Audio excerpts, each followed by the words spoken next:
onírúurú ogun ní dojú kọ àwọn ọmọnìyàn. Ọ̀tọ̀ọ̀tọ̀ nìṣòro tó ní kálukú ń bò bá bí aṣọ rẹ̀ lábẹ́nú. Káàfi lọ̀kọ́sẹ́ sì lè wọ ìṣòro gbogbo ayé ọmọ bá gbé èèyàn mú. Àmàlẹ́ ọmọ ló ń gbèjà. Gbogbo tó bá dé lórí àkàzọ àti gòkè. Jagunmólú tàbí kó ṣe nípa ìtàn lórí ọ̀rọ̀ ìlera ìjà. Táì gbogbo ọ̀tọ̀ ṣòro lòwe Yorùbá wí. Ọ̀tọ̀ ni ká gbéra nílẹ̀ ká dìde ká tẹ pẹpẹ ọ̀rọ̀ bá gbọ́n. Ibi ènìyàn ti ń lérí pé wọ́n pa á. Ìbẹ̀lẹ̀ nìkan ti ṣe tá àti gbà ọ́. Oko ìṣòro kan ò jìnnà títí sí sọ́nà àbùdá rẹ̀ ò sí lébílé. Ẹni bá dé ní ogun mọ́ra ti di ẹ̀họ́ fa. Ké gbàjarè níwájú ẹni tó lè gbà ọ́. Òkè ẹ̀rọ̀pọ̀ nìṣòro ìpẹ́ ti pẹ̀tẹ́lẹ̀. Ọ̀rẹ́ wa, kí ni irúfẹ́ òkun tó dojú kọ? Irú ìṣòro wo ló fẹjú mọ́ gẹ́gẹ́gẹ́? Kò sí tí ó ṣẹlẹ̀ rí láyé. Gbọ́, ó ti ṣẹlẹ̀ sáwọn èèyàn kan. Àwọn èèyàn kan ni wọ́n wí fún tí wọ́n fi bọ́ lọ́wọ́ ogun. Ọmọ tó bá sípá léèyàn pé òun tá a bá sọ jáde òun lèèyàn mà. Àbílẹ̀ ayé olóògùn níyàtọ̀ wà yìí kọ́. Ayé irọ́, ayé ariwo tó kún fọ́pọ̀lọpọ̀ dààmú fọ́fọ́fọ́. Olúwa ò sì dá wa mọ́ ṣòro. Ọmọ ènìyàn ní ẹ̀bẹ̀, ènìyàn ní dalúrú pọ̀ mọ́ sàpà. Ọmọ ẹnìkan ń sunkún ìyàjà, ẹnìkan ń sunkún ìrówó náà. Ayé tó ọmọ ẹnìkan ń ṣiṣẹ́ bí erin tí sì já ìdírí. Ilé ayé yìí náà ni ibẹ̀ láti rógun lọ́gọ̀ ọmọ ènìyàn tí wọ́n ń gbé kẹ́ẹ̀ nínú àìsàn. Jagunmólú Akéwì Oòduà, Dr. Lukman Ọlátúnkànmí Àyádáre, bàbá òpó ọmọ ọdún àgbà. Lọ́jọ́ kó yé mi wípé táwọn ìṣòro wọ̀nyí ó tó ṣàkúká, àmì ara lè yàn kọ́ rí. Àìlákàtí àtà ìtètè fura ní jẹ́ fúngun àtìdààmú ọ̀tẹ̀ èèyàn rí. Àmì burúkú ni jàǹkẹ́ ẹ̀wọ̀ tí ń kọ́ni lọ́rùn láàrin ọ̀dẹ̀. Ìbẹ̀rẹ̀ ìfàsẹ́yìn ni kò dédé wáyé. Ọ̀pọ̀ àṣírí ní máa ń ti di àlá nílá tú. Ọ̀pọ̀ ènìyàn nílá wọn kì í kíyèsí ni. Àlágọ̀ lọ̀pọ̀lọpọ̀ àṣà tí kò wá ń dá títí tó kun ayé òfin títí àlá bẹ̀rẹ̀. Ìdí àbárè tí Dr. Lukman Àyádáre fi ṣàkójọpọ̀ odidi ìwé ìtumọ̀ rẹ̀. Bí kálukú tó bá ti rà ó lè máa sàmì àlá tó bá lá. Lásánfọ́, okùn ayé ń bẹ ẹ̀dá òfura ni. Ibì kan ní sì ti bẹ̀rẹ̀. Àyádáre ọmọ ọ̀dọ̀ àgbà ló ní ká máa kíyèsílẹ̀. Kí ni ìṣòro rẹ? Kí lókun ayé tó dojú kọ? Tó fẹ́ sáyé yìí di yẹpẹrẹ. Ìtì ọ̀gẹ̀dẹ̀ ní kò tó ń nà lọ́dà bẹ́. Bàbá ti dàgbà la Dr. Lukman Àyádáre. Ó padà gbà pé wé ń bẹ egbòogi pàrún jẹ́ fún wòsàn wìtìwìtì. Tó sọ fún ọ̀run, tó sáyà, gbéra sọ mọ́ wàrà ro. Àmúbọ̀ ọjọ́, bó ti ṣe tàjèrè ọjà. Ó kún àtàkà gbèsè, bó ti ṣe tàtàkó wúrà. Gàdí Dr. Lukman ọmọ Àyádáre. Onírúurú àìsàn ìdìbúlẹ̀ tó ń ta ìsàn ìnàró. Ẹgbẹ́ bí ọmọ ọdún àgbà kájú ẹ̀. Níbikíbi tó o bá wà lórílẹ̀-èdè àgbáyé, rẹ́ni pé wọ́n bó tiẹ̀ lè wà. Ó ṣe kí wọ́n bá gbé wòsàn oògùn ránṣẹ́ bí HL ó pe bọ́bá jẹ mọ́ sí Dr. Lukman Ọlátúnkànmí ọ̀sọ̀ bẹ̀rẹ̀. Ó wá bàbá ọ̀tọ́ ọba ojú àsìkò nínú àsìkò. Káàkiri àgbáyé lọ́wọ́ dá ìwòsàn ìbílẹ̀ wọn ti hàn lókè lálálá. Ìsẹ́yìn oru ọmọ ẹgbẹ́ bí mo kọ, ọmọ jọmọ lọ, ènìyàn jẹ́ ènìyàn lọ. Nípa ìṣègùn ìbílẹ̀ tí ò ní nǹkan èèwọ̀ nínú pọ́ńbélé, Lukman Àyádáre Ọlátúnkànmí ọmọ ọ̀dọ̀ àgbà gáyàtà. Bí òdòrùn kò lè jọra wọn, ìwòsàn ìbílẹ̀ tó dájú ń bẹ lágbàlá Ọlátúnkànmí ọkùnrin ńlá. Lágbè ìgbérìkìtì ọkùnrin dandan ní ìfowópamọ́ ṣéwòsàn. Dr. Sheikh Lukman Àyádáre ní ọkàn tí lónìí fún ìwòsàn ìbílẹ̀ lórí irúfẹ́ ìlera àti ìdààmú tó bá dé. Ẹni tó mojú ògùn tó lè pa tìmírè nù. Onírọ́ àtàwọn alùjìbìtì ti pọ̀jù nírú àkókò yìí. Olúwa ò ní jẹ́ àsìnà. Ká ilé-iṣẹ́ ìgbìmọ̀ nílẹ̀ wọn bẹ lókùnkúnná Onírèké. Òsì kejì ibùdókọ̀ kejìlú Dùgbẹ̀ nígboro Ìbàdàn. Ó sì tún lè kàn sí wọn lẹ́kùnlé. Agboolé alùbàdà nígboro Ìsẹ́yìn orò ẹ̀fẹ́ bí mo kọ́. Olúwa ò ní jẹ́ ká bọ́ sọ́wọ́ ọ̀kà èyí. Ǹjẹ́ ẹ ti gbọ́? Orílẹ̀-èdè Dr. Lukman Àyádáre. Bàbá ọkọ̀ ti kúrò ní Bàrígà lọ́ọ̀kọ̀ òdú. Láti Kétu ni ẹ ti wọ mọ́tò tí ń lọ ságbègbè gbogbo bọ́sọ̀ tó kẹ́yìn yẹn ti rè dúró kí a tó wọ mọ́tò dé báyẹ̀kù láti béèrè ojúlé kẹtàléláàádọ́ta nọ́mbà 53 Emily Street Onímọ̀tìmọ̀yà. ẹni ìrìn àjò bá wá rú lójú kó pe nọ́mbà wọn wọ̀nyí 08032983298 tàbí 08089038658. Jagunmọ́lú akéwì Oòduà Dr. Lukman Anyadare bàbá ọgbọ́n ọmọ ọ̀dọ̀ àgbà ni ó pe méjì kan wò sí láàrin òkúta alẹ̀ lásán àjẹbí abínibíni tiwọn bá a bá ń sọ nípa ìwòsàn ìbílẹ̀. Kàtí wọn lórí Facebook bọ́bí ìwòsàn rẹ̀ jọlá Dr. Lukman Anyadare Ọlátúnkànmí lórúkọ wọn ọ̀jọ́ra wọn kò papọ̀. Orúkọ ẹnìkan bá tún fẹ́ sọ bẹ́ẹ̀ kò lè jẹ́ mẹ́tẹ̀ẹ̀ta. Nọ́mbà tí mo mẹ́nu bà lókè yìí ló tún wọ WhatsApp. Ẹ kú ìkàlẹ̀ gbogbo ọ̀yàn ọmọ kóòtù òjíire káàkiri gbogbo àgbáńlá ayé ẹ kú ìjókòó. Báwo lójú ọjọ́ lọ́dọ̀ yín? Á dára fún wa. Ọ̀rọ̀ lérè ni mo mú wá o. Ẹ wo ewé yìí dáadáa. Ewé yìí ẹ wò ó dáadáa. À ń pè ó ní ewé àsùnwọ̀n. Àsùnwọ̀n yìí oríṣi méjì ni. Ìkan ń bẹ à ń pè ní àsùnwọ̀n òyìnbó. Ìkan sì ń bẹ à ń pè ní àsùnwọ̀n ẹ̀gbá. Eléyìí tá à ń wò yìí ni àsùnwọ̀n òyìnbó. Òun wọ́pọ̀ dáadáa, ẹ wá gbọ́. Ó wúlò fún yín, ó wúlò fún mi, gbogbo wa ló wúlò fún. Ṣé ẹ rí ewé tẹ̀ ń rọra ń wò yìí? Dúkìá Ọlọ́run ni. Ìṣòro tálọ̀mí ti ná àìmọye mílíọ̀nù sí. Ewé yìí yóò sì gbà á kó lọ́wọ́ ẹ̀. Tọ́ máa dunnú. Lọ́ọ́ dá ewé yìí wò. Ẹja máa mú ní sísẹ̀ǹtẹ̀lé fún wa.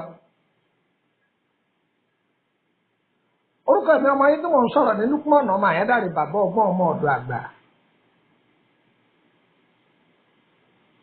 Tí fídíò yìí bá dọ́wọ́ rẹ̀ má dé mọ́lé o, àjẹ́ ọkárí. Gbogbo wa tó bá dọ́dọ̀ rẹ̀ tó bá ti lò ó torí bẹ́ẹ̀ àdúrà ni ó ṣe fún mi. Bọ́ọ̀bù mi ní nǹkan wọ́n gbà á o. Bọ́ọ̀bù mi ní nǹkan wọ́n gbà á. Ìwọ ọkùnrin tí èé ṣe kébékébé dáadáa tọ́pá rẹ̀ ògùn bí ọ̀pá Mósè dáadáa máa lọ sẹ́yìn. Ìwọ obìnrin tó yóò tètè dúró sí lára lọ sẹ́yìn. Ìwọ ọkùnrin tó máa tètè kó ìfẹ́ ìṣàn púpọ̀ jù àbíwò obìnrin. Ẹnu máa kan mí ni, inú máa kún ni, yàtọ̀ sí fibro gẹ́gẹ́ bí àṣà àwọn ará Kotonu wọn ní fibro. Ìjú ní jẹ́ bẹ́ẹ̀, ọ̀lọ́ ní ìlànà ìjú. Àmọ́ àwọn fẹ́ ṣàyókù ó clear rẹ̀.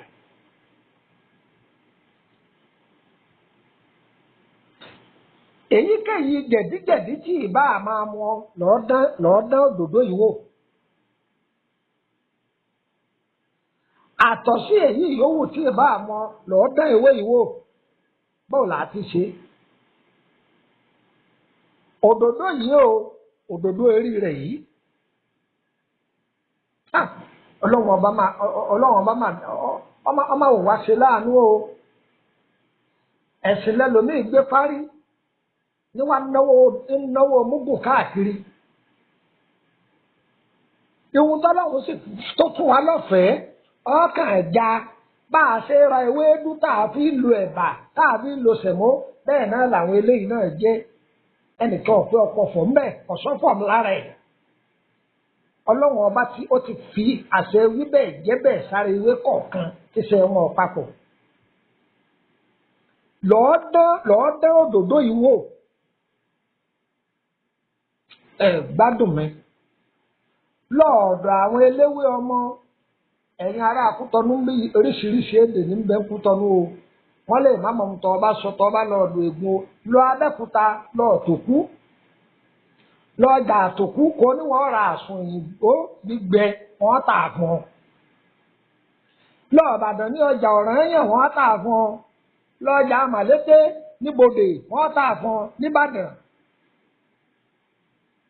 Òdòdó yìí ewé yìí èsèwé kan tó mú rárá wo òdòdó rẹ̀ dáadáa ewé tó ti máa rí ni sórí òdòdó yìí ọ̀sà ayé ọgbẹ gbígbẹ rẹ̀ ń bẹ lọ́dọ̀ àwọn eléwé ọmọ sọ ti rí gbígbẹ rẹ̀ ọ̀ya kò sẹ̀rọ ẹ̀rọ tí ń lọ́lùbọ́ lè bọ́ lọ tọ́ bá ṣiṣẹ́ ìtàn kòkòrò rárá ọ̀gbádùn mi tọ́ bá lọ ewé ìtàn pákán lọ pẹ̀lú kánbílálà kì í ṣe tẹ́tẹ́ tọ́ ọ̀bá rí kánbílálà sí o fi ìyèrè sí àti kànáfùrù kọ́ lọ gbogbo ẹ̀ kọ́ jẹ́ lọ́múlọ́mú kọ́nà tó bá wọ̀ ọ́ lè lọ pẹ̀lú ṣúgà àbí kí ló kù lọ pẹ̀lú ṣúgà báwo ni lílò rẹ̀ àáfi lo ògì kọ́nà tó bá tó rí àìdán onígun àáfi kún bọ́ ọ bá rí àrùn àwọ̀ká àbẹ́rùn alamọ àáfi kún lọ gbogbo ẹ̀ pọ̀ tọ́ba tó á jẹ́ pé òdòdó yìí nìkan sá òun lọ ságbẹ́ ó ti tó àmọ́ kó tó lè sọmọ pé tá a bá ṣe wéédú tá a tún fẹ̀gú ṣíṣí tá a kó ẹja bò ó sọmọ pé yóò tún yàtọ̀ sí pé ewédú ọ̀bọ̀rọ̀ lásán tá a fi nǹkan kan sí. torí pé oríṣiríṣi ọ̀nà làwọn ọ̀jọ̀gbọ́n mọ ìwúlò ewé yìí kódà àwọn míì wọ́n á máa lọ pẹ̀lú ẹja gbígbẹ ọ̀gbọ́rú ẹ̀rí wọ́n á tún máa lọ pẹ̀lú ẹja aborí gbígbẹ ọ̀tọ̀ nìyún ni. ṣùgbọ́n tó o bá lọ ewé yìí gbígbẹ lásán ọlọ́ pẹ̀lú ìyèrè pẹ̀lú kànáfùrù pẹ̀lú kánbílálà díẹ̀ ó fi àìdán onígun sí ìyọ́bá wọ̀ ó sì fi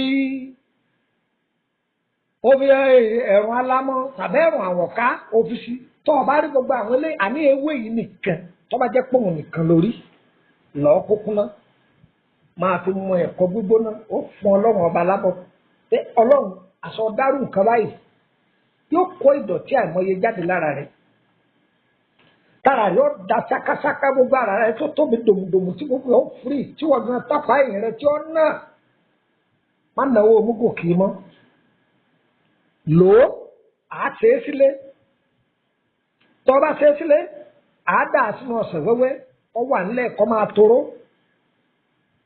tọ́ bá ti bú bíi síbí mẹ́ta sínú kọ́ọ̀bù ògbògì gbígbóná sí ọwọ́ àlù láàárọ̀ kùtùkùtù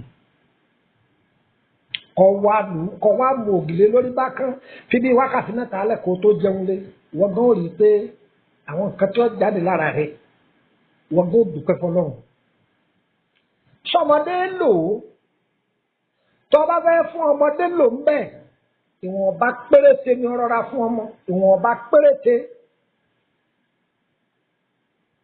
síbi tí wọ́n máa rí fún àwọn ọmọ òòjọ́ lò ọ̀dà méjì ìwọ̀nba tó rọra fi sódì yìí ọ̀rọ̀ra gbọ́n sódì àwọn ọmọ lè lò ó lọ kò sí nǹkan kan tí ó ṣe wọ́n ya dẹ̀dí wọ́n ya àdàrùn ara wọn ò firi dáadáa. Ó wúlò fún obìnrin tí nǹkan oṣù rẹ̀ ń dúdú ó wúlò fún nǹkan oṣù obìnrin tí ń yọ̀ tàbí ìtì ńlá ni tó bá jẹ́ pé nǹkan oṣù rẹ̀ kì í wá dáadáa ni tó bá ti ṣiṣẹ́ yìí pé tán dà á sínú àdí ṣoṣo tó bá ti tó àsìkò nǹkan oṣù rẹ̀ máa fi mu ògì gbígbóná ó dúpẹ́ fún Ọlọ́run gbogbo ẹ̀yin tẹ́ ẹ bá lò yọ ọba yín lára mu o tọ́ bá ti ń lò àdó ẹ̀nu yín ni mo fẹ́ mo sì mọ̀ pé yọ́ máa kàn mí lára pọ́ọ̀sì gbomi ní nǹkan wọ́n gbà á ìyẹn dúró bẹ́ẹ̀ sọ́kóde ní ewé rẹ̀ àgbo lásán tó fi yọ̀ sí jẹ̀dí ni báyọ̀ olóde ọkẹ́rẹ́ wọn jẹ́ olóde ọkọ́ bisikíìtì wọn jẹ́ inú rẹ̀ wá ń kùn gbo ewé yìí ó fi yọ̀ sí ogbó ọmọ kékeré lò àgbàlagbà lò ọ yàgbẹ́ wọ́ọ́rọ́wọ́ ọ̀pá ẹ̀yìn rí ọ̀nà ṣùgbọ́n àṣepé rẹ̀ jù òdòdó yìí òun ló dáa jù gbogbo yìí tẹ́ bá lò yọ jẹ fún yín o orúkọ mi ní Lukman ọmọ Àyádáre bàbá ọgbọ́n ọmọ ọ̀dọ̀ àgbà àyíbá mọ̀ ẹ bá fẹ́ ìtọ́jú ara kódà iṣẹ́ tẹ̀ ń wò yìí o tí a bá ti ń ṣàfẹ́kù àti rọ́mọbí látọjọ́ tó ti pẹ́ o tó bá lò Ọlọ́run á gbàdúrà rẹ̀ àwọn bàbá tó ní wá àwọn ni wọ́n kọ́ alẹ́ kọ́ a sì gbọ́dọ̀ dé mọ́lé ayọ̀ǹda ẹ̀ ní àwọn ọ̀jọ̀gbọ́n mọ̀ wọ́n mọ̀ ń pa òdòdó yìí púpọ̀ ṣùgbọ́n àgúlẹ̀ fún yín ẹlòmíì ọmọ ọ̀dà ẹlòmíì ń padà gé dànù ni ó wúlò ẹsẹ̀ sílé yéé sáré káàkiri mọ́ òun wọ́n fi gba mílíọ̀nù dànù lọ́wọ́ ẹlòmíì kojú kékeré báyìí lọ òun tó sì lò ní tọ́lọ́wọ́n fi búyà bùkátà rẹ̀ ọ̀yàgbẹ́dà ọ̀yàdọ̀tí inú dànù nǹkan oṣù rẹ̀ wà dáadáa èyí tíyàwó rẹ̀ ọ̀fọwọ́ kan tó máa jájú mọ́ ṣùgbọ́n òní lè sọ fún pé igi gẹdú rẹ̀ ni ògbẹ́nu sókè òní lè sọ fún òní lè sọ ìwọ báwa máa sáfàgbọ́ tó korò eléyìí ò korò kọ́dà ò lè fi sígbà mú omi ràn án lọ́wọ́ ni wọ́n gan mọ̀ pé àlàáfíà tu ọ lára jọ bá wa lára mu wọ́n tó tún wá fẹ́ ìtọ́jú àrùn lónìí rànran ẹ kàn sí wa ẹ sanwó aṣọ ìtọ́jẹ fún yín tàbí rúmú tá a kàkálà yìí ẹ bá ní ká bá yín ṣe á bá yín ṣe tẹ́ẹ̀sì dúpẹ́ tó ti yẹ yín dáadáa báyìí nísìn àdúgbò tó fẹ́ mójútó lórí ọ̀rọ̀ àkọsẹ̀jáyé rẹ̀ àbí lórí iṣẹ́ rẹ̀ nǹkan kan lóríṣiríṣi ẹ kàn sí wa àdúrà yín ó gbà wọ́n á dára fún wa kò ní dàálẹ̀ mọ́ wa lọ́wọ́ agbára Èdùmàrè. ire o nọ́mbà wo lè fi bá wa sọ̀rọ̀ tàbí tẹ́lẹ̀ fi darapọ̀ mọ́ wa lórí WhatsApp group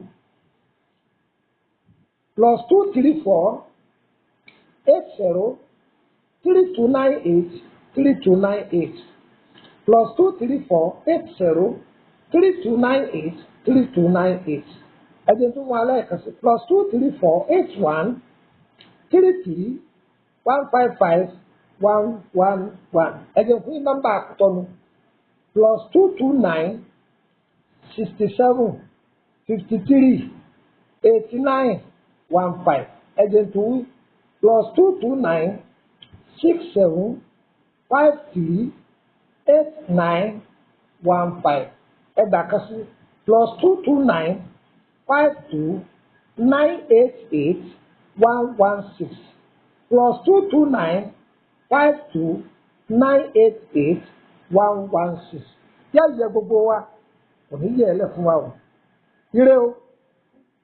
láti bá nínú ìwé gòkèrè nítọ́ Olúwa ló fi wọ́n kẹwàá oúnjẹ bíi idán títí wọnú egungun àtèso àtèpo igi tí ń bẹ láàrin oko táwọn èèyàn kà sí ìrọ́kọ́ omi tí ń bẹ lára rẹ̀ ń jẹ́ fún wòsàn pàtàkì. gbogbo ìgbà lẹ́nìrẹ́wọ́ onírúurú àwọn àìsàn tó forí mú kò sínú omi pẹ̀lú ẹ̀jẹ̀ ara wa tewétegbò ní dáwọn lẹ́kun táìsàn kẹ́kẹ́ ò sì ní gbérí mọ́.